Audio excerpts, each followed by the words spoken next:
Yeah. Run it back, Philly. DJ Eastwood, you know the drill. No frauds, no fanboys, no intros. Hit the like button on this stream. Help me jump into that YouTube algorithm after 2 months of lockdown. Hit the subscribe button if you're brand new. We talk Philly sports here almost every single day. The Philadelphia 76ers lose to the Washington Wizards a couple of days after beating the Miami Heat. So once again, the narrative for this basketball team is not enough.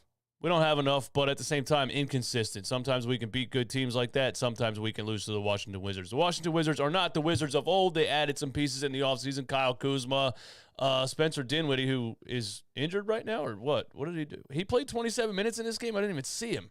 He had 7 points. I don't remember seeing Dinwiddie at all. But anyway, it's still losing to the Washington Wizards, and I don't like it. I don't like it. There's players on that team I don't like. Montrezl Harrell is one of them. I don't like losing to the Wizards at all. I don't care. I know we're not going to go 82-0 in a season. People say, you're overreacting. We're not going to go 82, and I don't care.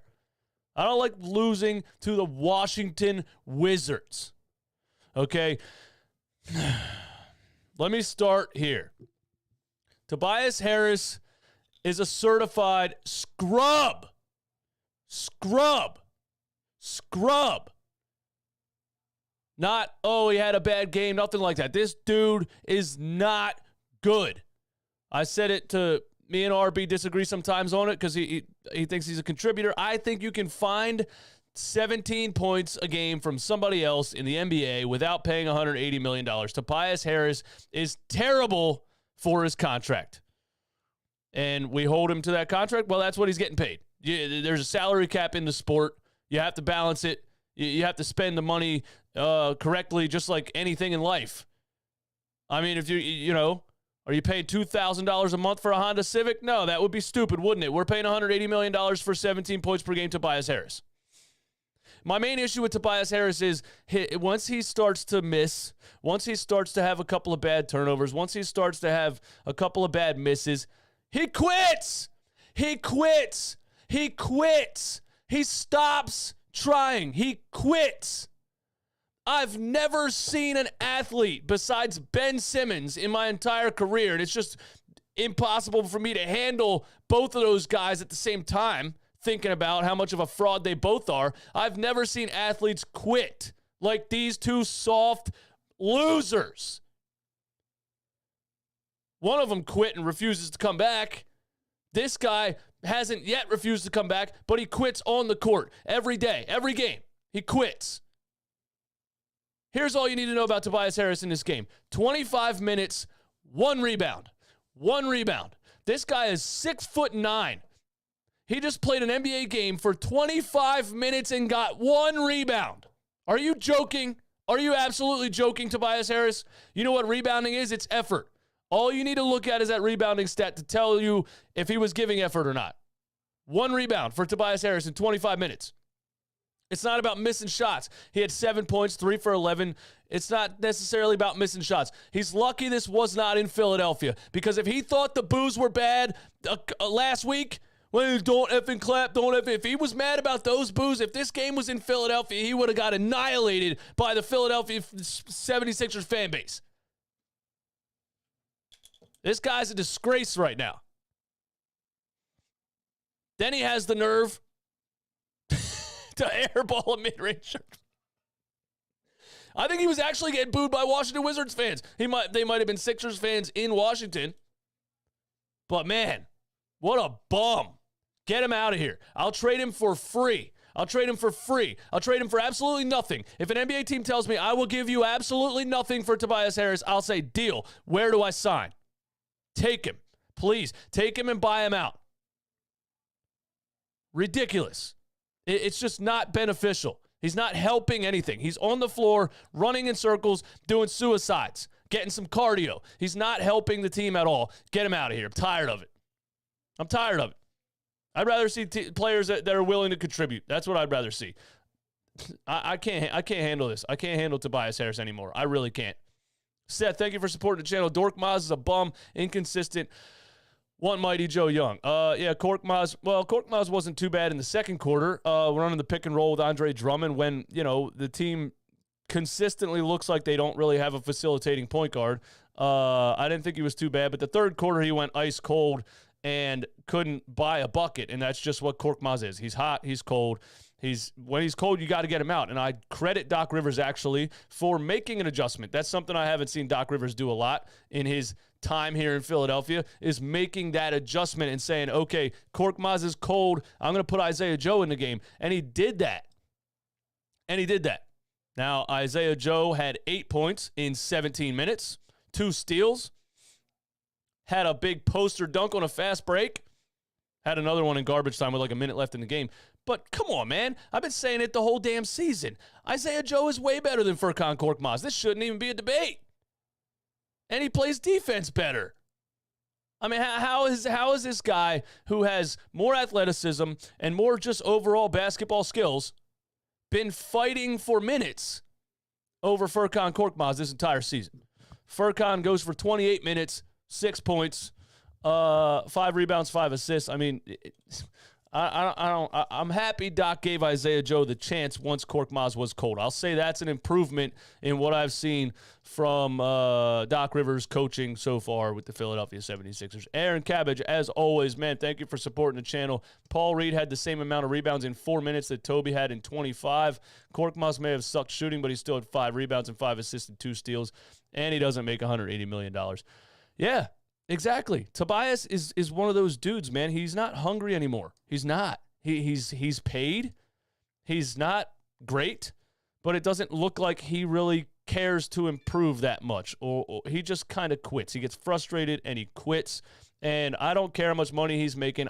Give me the hungry dogs. I'd rather have young guys that are going to go in there and give effort every single play. You know, Paul Reed's an example of that. Give me a player fresh out of the G League that's going to go out there and sweat and bleed and do everything he has to do on the give it his all. And that's the thing about fans booing players. Again, I said it about Jalen Reagor after the Eagles game yesterday. We don't boo players because they suck. We boo players because the fans notice a lack of effort. The fans watch you looking defeated and quitting. That's when we boo you. Now, if you're 0 for 9 or some shit like that, and then you airball a 3, you might get booed just for sucking. But for the most part, we just respect effort and heart. Tobias Harris and Ben Simmons are 2 of the softest basketball players I've ever seen. And it just so happens we're paying them the most money on this team. The Sixers are like, I don't know if I can call them a contender. I'd say they could finish like 3rd or 4th in the East if they play as good as they played against Miami. That's all about pace, energy. They came out in this game, they looked flat. That's something I wanted to say because Doc Rivers strikes again. Doc Rivers in his post game, what does he say? He says the same thing he said in the last loss to the Hornets. Everything was a step slow tonight. It happens. That's what he says. It happens. It happened. Why? Why does it happen, Doc? Why does it happen? Why? You got ran out of the building by the Washington Wizards. It was kind of close the whole game, but realistically it wasn't. They dominated the whole game because they had more hustle than you. They had more heart than you. They wanted to win more than you did. This team, once again, looked just disinterested and slow, jogging around screens, throwing lazy passes. When Joel's getting double-teamed, our spacing was terrible. He can't get the ball out, and we can't swing it because guys aren't even in the right position. Sometimes there's a guy standing under the basket, just like Ben used to do. He's gone now. Once in a while, we got Tyrese Maxey standing under whoever else. Against Miami, it looked a lot more fluid. The double team would come, we kick out, we swing, somebody shoots it. This game, we were slow. We looked disinterested. Our spacing was terrible. And guys don't want to shoot also. We need willing shooters. You know, I noticed that a lot. Guys don't want to shoot. Seth Curry had 2 3-point shot attempts in this entire game. He played 31 minutes. How does Seth Curry, one of the best 3-point shooters in the entire league, have 2 3-point attempts in 31 minutes? He passes up looks all the time. I don't get it. I don't know why. He passes up looks all the time. If it's not absolutely wide open, Seth Curry won't shoot it. Why? I don't know.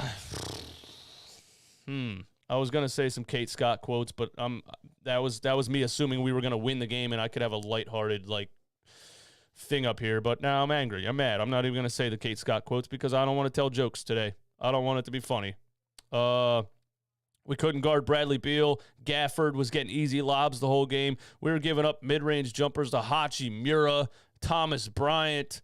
I mean, come on, man. Did we party in Miami on Saturday after the game? Is that what happened? Are these guys hungover? Were they still in Miami last night? Maybe that's it. Maybe they're not used to playing at 2 p.m. I was tired watching the game. I wanted to fall asleep, so maybe they were tired. Maybe 2 p.m. is weird for them. I don't know. Washington didn't look tired. The first quarter, Tyrese Maxey didn't look like he was a major part of the offense. Doc Rivers still has this obsession with Tobias Harris. I don't want to see Tobias Harris pick and rolls. I don't want to see a two-man game between Tobias Harris and Joel Embiid. Why is that Doc Rivers' preferred offense? Why? I don't understand it. He needs to understand. Is this coming from the top down? Somebody left a comment the other day, and maybe this is what it is. Maybe it's like the Sixers owners are pulling like a Howie Roseman, Jeffrey Lurie type of thing, where the highest paid players have to be the most involved. Is that it?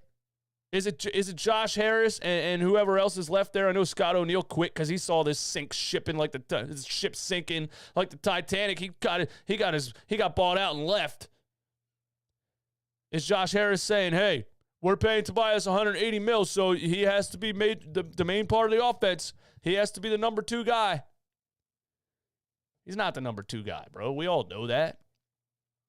So in the second quarter, it looks like Tyrese Maxey's a little bit more aggressive, and we start running the ball through him. And, I mean, I don't know why the game plan is Tobias Harris, 2-man game with Joel Embiid outside of, the game plan being Joel Embiid.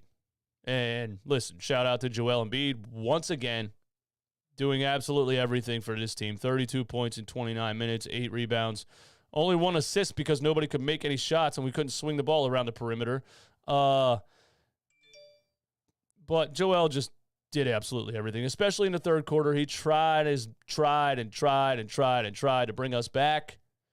And every time we cut it to 9, 10, 11, the Wizards hit a big shot. I mean, or got an easy wide open layup in the paint. Our defense was terrible from the jump. I thought Joel Embiid's defense was terrible. I thought he looked lackluster on the defensive end. He looked amazing on the offensive end. I thought he looked terrible on the defensive end. He was just kind of letting guys do wide open layups. Kuzma dunked on his face, and the Wizards fans and bench went crazy. And then a couple next quarter or so, Kuzma came back at him again, and he's backed up. He moved out of the way. That was, to me, like, come on, Joel. You're not that guy. You're not that guy, Joel. But I think he was so frustrated at Kuzma just getting another wide-open drive to the lane that he was like, you know what? F this. I'm not going to stand here and get dunked on again because you guys don't want to play perimeter defense. So he moved out of the way. But at the same time, like, come on, Joe. Step up and block that shot. That's not you. So the whole team really looked lackluster and slow and lethargic on defense, and it's the second game in what? In the last 4 that they looked like this. So it is what it is, man. George Niang was ice cold. Who else? Who else we got to talk about? Tyrese Maxey tried to put the team on his back the third, fourth quarter, finally being aggressive. Driving to the rim, finishing over guys. He's great. He's great with his right. He's great with his left. He's quick. Howell Neto can't guard him, so I like the fact that he was taking advantage of that. Anytime he got Howell Neto one-on-one, it looked like he was like, all right, I got this.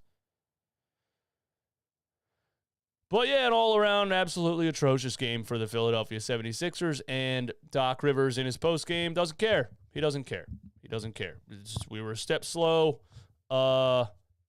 It happens, Doc Rivers says. So that's it, man. That's it. Isaiah Joe was really the only spark on this team in the third quarter when Joel Embiid was carrying everything, and we were saying, somebody has to step up. Who's going to step up?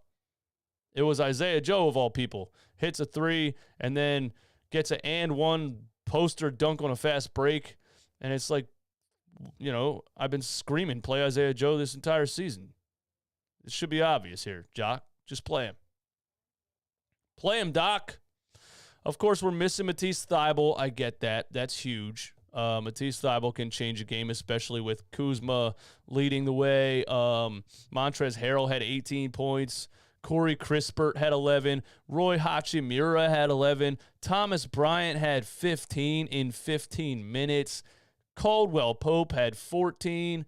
Bradley Beal had 13. They had 1, 2, 3, 4, 5, 6, 7 players in double figures, and the Philadelphia 76ers had 2 players in double figures. Joel Embiid with 32, Tyrese Maxey with 18. The end of the third quarter, we still had 1 player in double figures. Joel doing everything and everyone else just having a day off. Taking the day off. It's the Washington Wizards, man. We beat Miami, man. We're good. Yeah, we don't have to try hard in this game. We're good. And it's, it gets annoying because every time we win a game, I look at the standings and I think like, all right, we were 25 and 17. So this falls us. We fell behind the Cleveland Cavaliers again for the 1, 2, 3, 4, 5, 6th seed.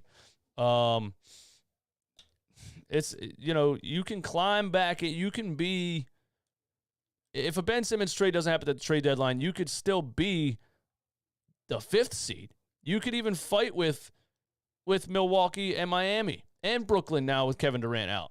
So this, oh, we're not going to go 82-0, every game doesn't matter, or this game didn't matter. Every single game matters. Every game matters. Because now with this loss, you fall behind the Cleveland Cavaliers and you're in the 6th seed in the East. And Charlotte's not too far behind at 24 and 20, and they just whooped your ass a couple days ago. Washington's 23 and 21. I mean, listen, if a Ben Simmons trade doesn't go down at the deadline, we could be looking at Joel Embiid averaging 30 points a game the whole season and being an 8th seed. What am I missing here? We can beat Miami in a 7-game series, honestly. I don't know about that, man. I don't know, man.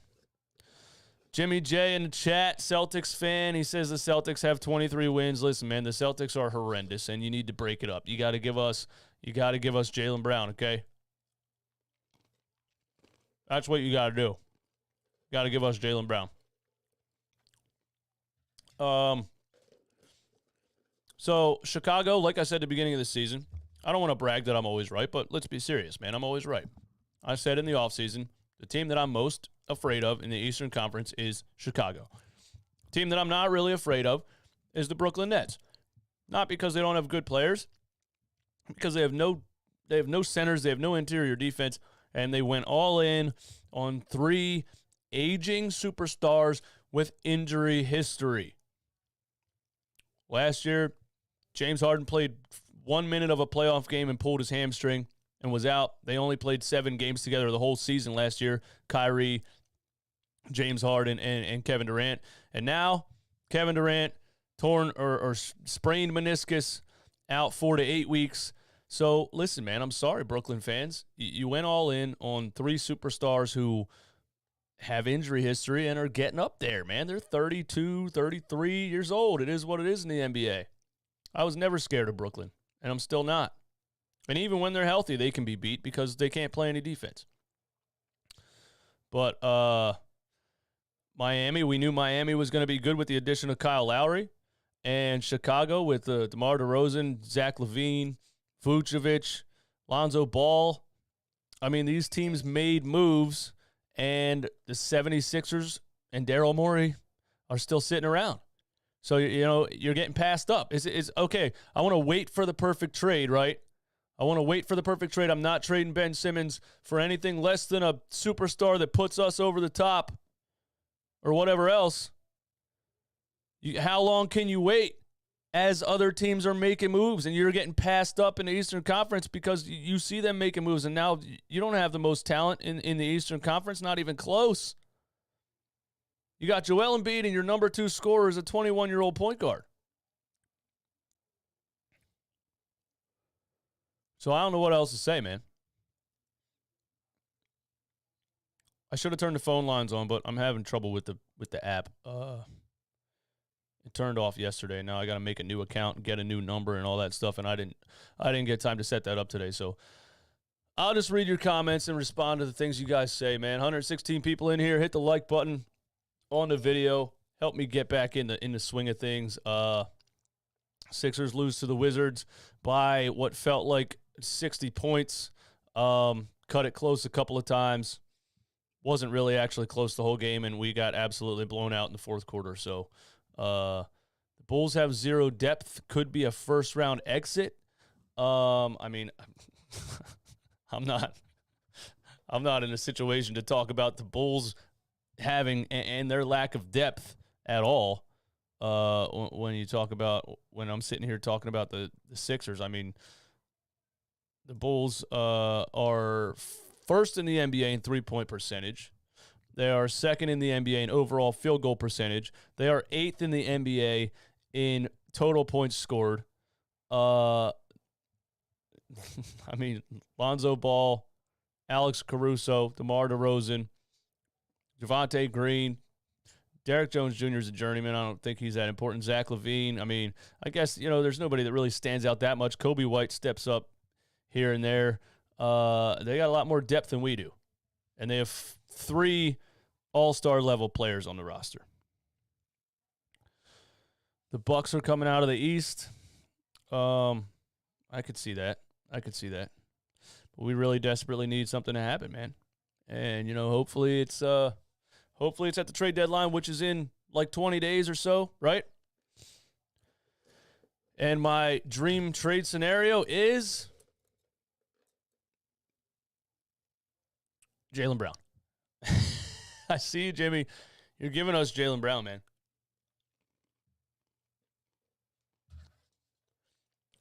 Deion Fossil, we're done this year. We should hang it up now. We aren't trading Tobias with that awful contract, and we all know the Ben situation. It's hard, man. It's tough. It's tough to deal with. Man. The truth is 8 games divide the 10th from the first. Anything is possible with any time 1 through 10. I disagree. Talent wins in the NBA. It is what it is. When the season started out, the Eastern Conference looked funky. Certain teams started out slow. You had Washington and Toronto at the top, and Charlotte was up there. The Knicks were up there. And it always balances out. Whoever has the most talent is always at the top in the NBA because it's a 5-man game, and when 5 players are better than the other 5 players, they're in a. That's why it's a 7-game series. Better team wins. So, Chicago's first, Brooklyn second, Miami, Milwaukee. Didn't expect Cleveland to be there.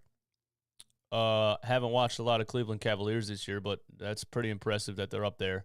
And the Sixers are what they are, I didn't think Ben Simmons could put us over the top last season, and he didn't. He folded against the Atlanta Hawks, but, without getting something in return for him, and Tobias Harris being an absolute non-factor with a max contract, we are what we are.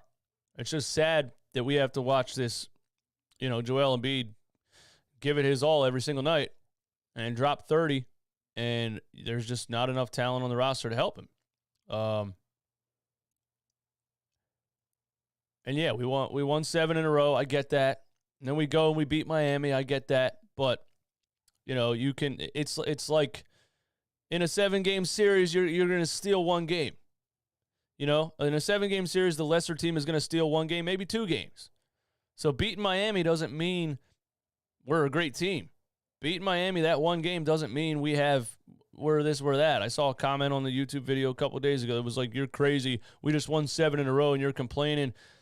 I'm just telling the truth about what I think. And the truth will always come out. And at the end of the day, you revert back to playing like this because you don't have enough talent around Joel Embiid, and it is what it is. That's just it. Imagination Studios, thanks for supporting the channel. Simmons, first-round pick for Siakam and Van Vliet.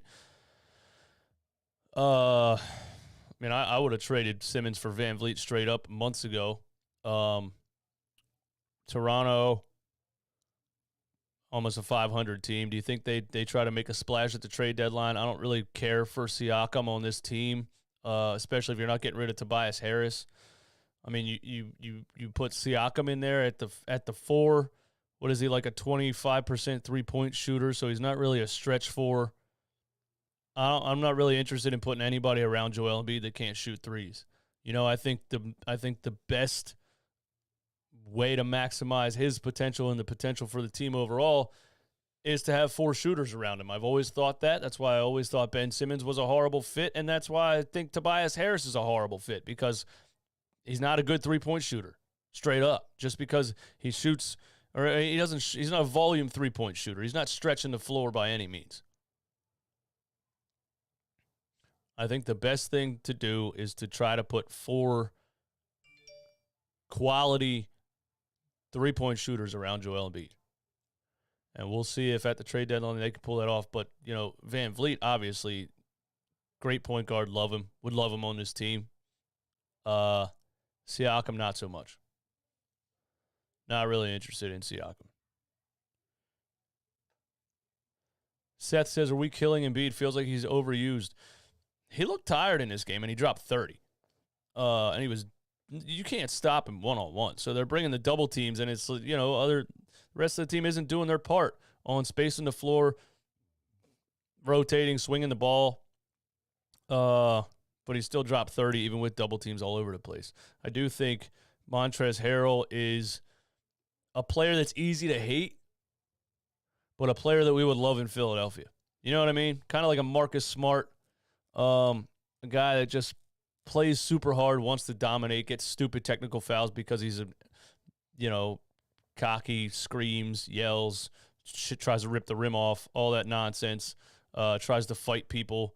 So I get annoyed by Montrezl Harrell, and he doesn't stand a chance at stopping Joel Embiid, but he's the kind of player the Sixers haven't had for a while. And I would love someone like that, you know. An enforcer, yeah, veteran, plays hard defense.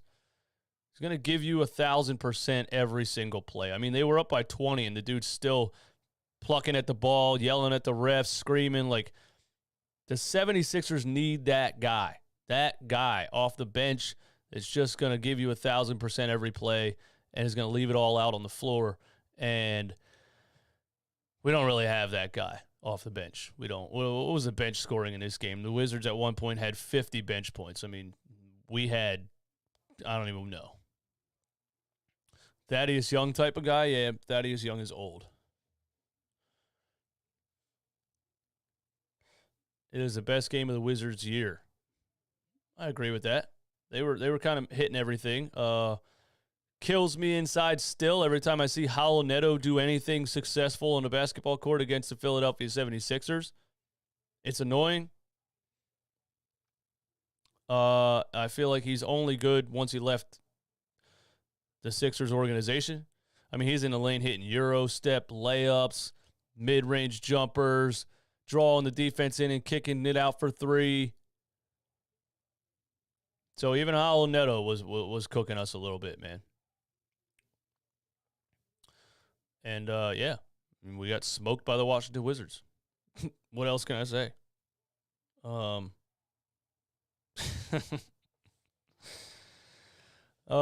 my. When do we play next? Schedule. When's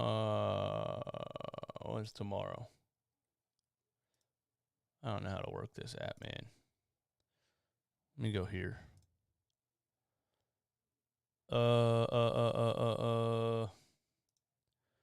NBA scores and schedules. Cavs are beating the Nets right now.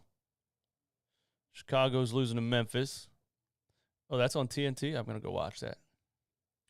How do I get to the next day? Like, what's going on here? Monday? All right. How do I get to Tuesday? Whatever. I don't know. Maybe if I click on the Sixers, that's how I get there. Where are we at?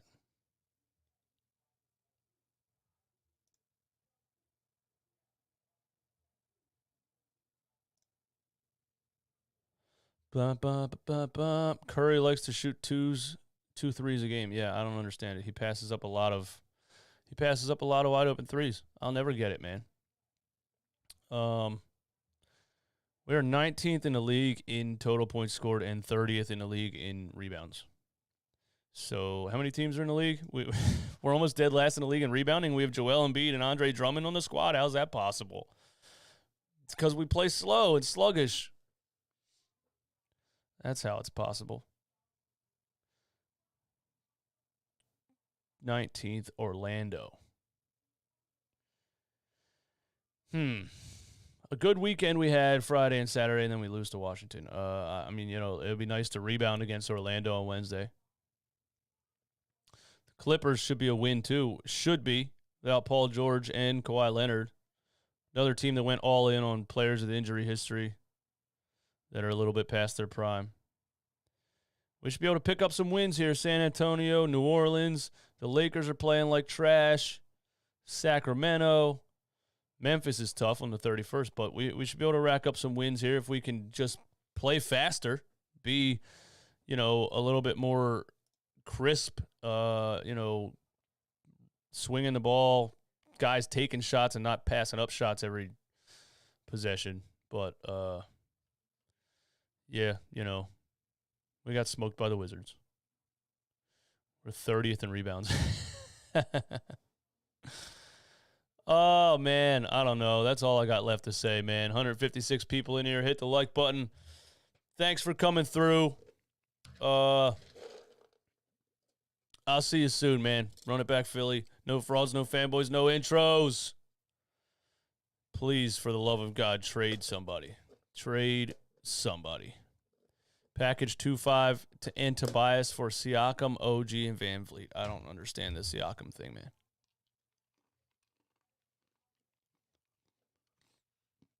Yeah, I'll do a post-game live on Wednesday. I'll be here on Wednesday, post-game live. Thanks, bros. Peace out.